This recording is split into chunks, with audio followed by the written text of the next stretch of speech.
दाल मंडी की अगर बात करें तो आज 12 बजे दाल मंडी जो चौक की तरफ है वहाँ पे बुलडोज़र की जो कार्रवाई थी, जो पहला मकान था वो उस पर कार्रवाई हुई।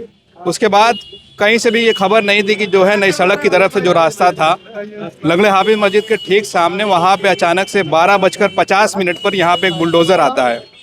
और जब बुलडोज़र आता है तो जो मकान मालिक के बेटे अदनान खां थे, जो समाजवादी पार्टी के नेता भी हैं, उन्होंने जब हम बात की हमसे तो उन्होंने कहा कि हम बुलडोज़र चलने नहीं देंगे। जिस तरह से 10 नवंबर को बुलडोज़र वापस गया था उसी तरह बुलडोज़र वापस जाएगा। लेकिन उसी के 20 से 30 मिनट बाद अचानक जो है एसीपी अपनी पैरामिलिट्री फोर्स के साथ आते हैं, एसीपी अतुल अंजान, और सबको हटाने बढ़ाने लगते हैं अचानक आनन फानन से।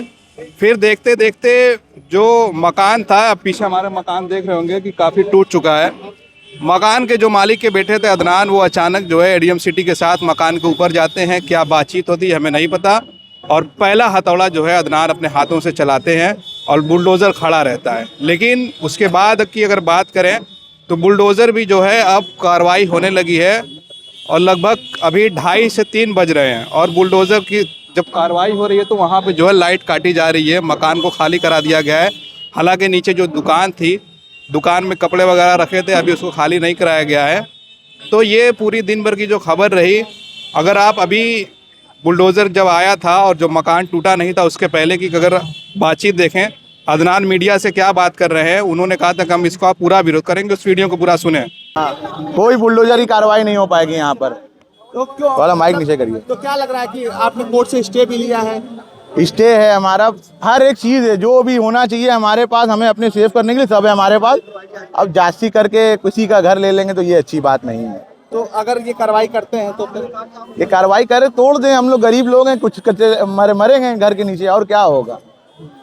तो क्या आपको किसी तरीके का नोटिस दिया गया था? कोई तरह का नोटिस नहीं दिया है, सिर्फ मुझे कहा गया है आपका नक्शा पास नहीं है बिल्डिंग का, आपकी बिल्डिंग ध्वस्त की जाएगी। आज यार मकान जा रहा है, इनको बताएं। क्या जा रहा है हाथ से तोड़ रहे हैं, हम अपने हाथ से तोड़ेंगे, हमारा घर है, हम ना तोड़ेंगे।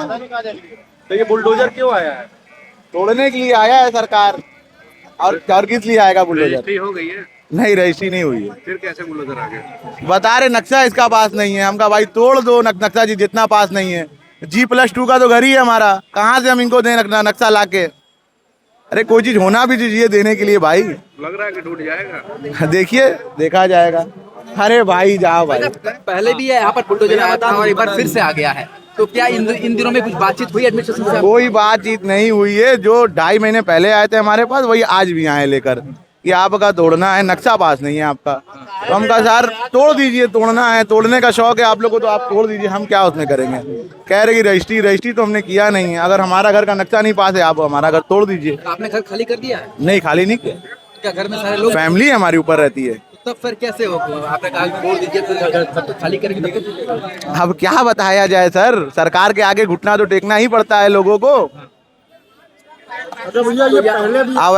अवैध देखा के इसको तोड़ा जा रहा है, और कोई बात नहीं है। जब क्या बोला, नहीं रजिस्ट्री नहीं हुई हमारी, रजिस्ट्री नहीं हुई हमारी। तो आप परिवार लेके यहाँ से जाएंगे तब तो टूटेगा? नहीं जाएंगे ही तो नहीं हम यहाँ से, परिवार लेके नहीं जाएंगे नीचे। परिवार आप तोड़ दीजिए, बिल्डिंग हमारे ऊपर गिरा दीजिए, हम खाली नहीं करेंगे। मतलब आप कह रहे परिवार समेत आप गिरा दीजिए मगर तोड़ेंगे नहीं? तोड़ूंगा नहीं। तो बुलडोजर कार्रवाई अब चालू हो रही है। अरे आने दीजिए, इसके पहले भी आई थी, 10 तारीख नवंबर को भी आई थी, गई थी ना वापस, तो आज भी जाएगी वापस। आप लोग भी यही जगह, हम भी यही जगह, देखिएगा आप वापस। लगता है कि आज जाएगी, फिर आज वापस जाएगी। कोई भी कार्रवाई नहीं होगी। एक बात ये बताइए, एक मिनट, एडमिनिस्ट्रेशन क्यों नहीं करेंगे विरोध? हमारा घर है तो हम नहीं करेंगे तो कौन करेगा? जमाने के लोग करेंगे विरोध। कोई बात नहीं हुई हमारी, ना हमें बात करना है कोई से भी। अच्छा ये बताइए, एडमिनिस्ट्रेशन ये हमारी ये मांगे कि हमारा घर तोड़ा ना जाए। अच्छा एडमिनिस्ट्रेशन ये कह रहा है कि आप लोगों का नक्शा पास नहीं है, आप लोग अवैध है। क्या करेंगे?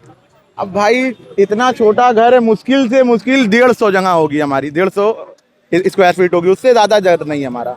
तो 150 का जगह नक्शा अगर मिलता है बनारस में या पूरे ऑल ओवर इंडिया में कहीं भी नक्शा पास कराया जाता है तो हम भी करा लेंगे इसका।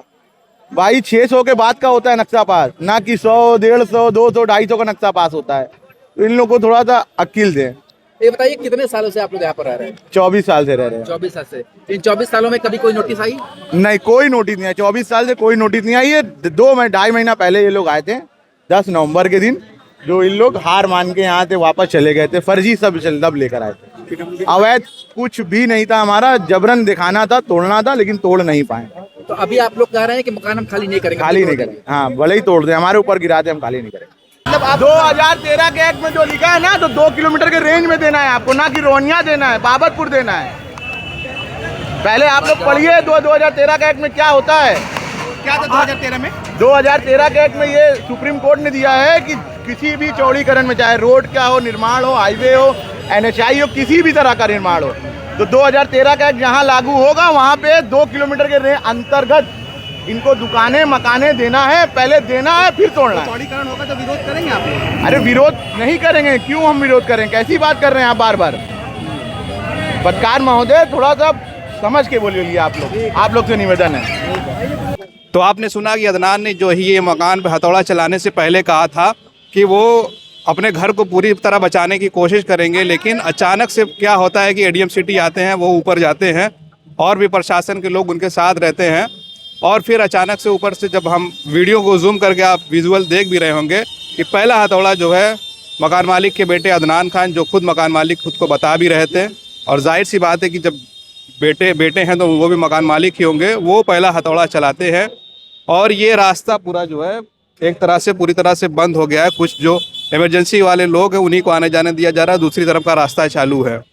एक खबर ये भी निकल के आ रही है, जो हमारे मीडिया साथी हैं उनका कहना है कि जो है अगले 3 दिनों तक कोई कार्रवाई नहीं होनी, क्योंकि खिचड़ी का त्यौहार है, शायद इस वजह से प्रशासन उसको रोक लगा है। लेकिन सबसे बड़ी खबर जो आज की ये बनी दाल मंडी को लेकर, ये नई सड़क की तरफ से ये पहला मकान था और कहा जा रहा था कि इस पर स्टे भी है, लेकिन जो कार्रवाई हुई वीडियो की तरफ से कार्रवाई हुई है और ये कहा गया, खुद अदनान ने भी मीडिया से बातचीत में बताया कि मकान का नक्शा पास नहीं हुआ था, उस वजह से वजह बनी। हालांकि उन्होंने कहा कि हमने रजिस्ट्री नहीं कराई थी। जितने भी दालमंडी में अब तक मकान टूटे हैं उस तरफ, तो आपको पता होगा कि वो सारे मकानों की रजिस्ट्री हुई, उसके बाद मकान टूटे, लेकिन ये पहला मकान था जो बताया जा रहा है कि इसकी रजिस्ट्री नहीं हुई और नक्शा ना पास होने की वजह से। लेकिन उसके बाद भी एडीएम सिटी और तमाम जो अदनान के पिताजी हैं और वो लोग अच्छे से बातचीत कर रहे हैं, उनके बीच शायद ऐसा समझौता कुछ हुआ हो जो म्यूचुअल अंडरस्टैंडिंग के बाद ही इस तरह का फैसला हुआ है।